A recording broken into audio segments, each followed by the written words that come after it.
অনেকদিন পর একটা নতুন ব্লগ ভিডিও নিয়ে চলে আসলাম বন্ধুরা। এই ভিডিওটা ছিল আমি যে রোজিনার বাড়িতে গিয়েছিলাম তার ছেলের শুভ জন্মদিনে সেই ব্লগ ভিডিওটা এডিট করার সময় হচ্ছিল না, তাই করছিলাম না। আজকে অনেক দিন হয়ে গেল বার্থডে থেকে বাড়ি আসার, তারপরে ভাবলাম যে না, ব্লগ ভিডিওটা একটু রেডি করে দিই।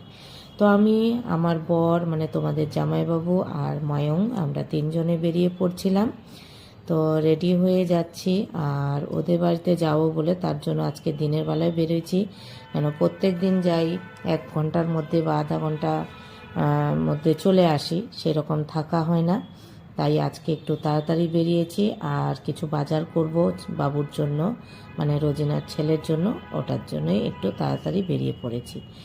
তো দেখো, ওদের বাড়িতে চলে এসেছি এবং এসেই আমি ধান খেতে চলে গেলাম।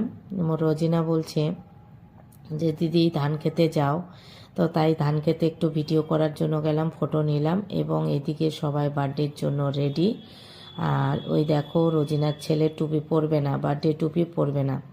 তো জায়গা মানে একটু কম ছিল আর লোক ছিল প্রচুর পরিমাণে, তো ঠিকমতো বাচ্চাদের দেখাই যাচ্ছিল না, তাও ওইভাবে একটু তুলে দিলাম।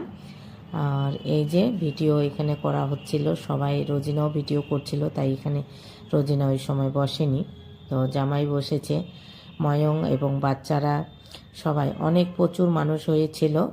আর কি বলবো, মানে বার্থডেতে সত্যিকারে অনেক অনেক অনেক মানে মানুষজন হয়েছিল, খুব ভালো লাগছিল দেখে।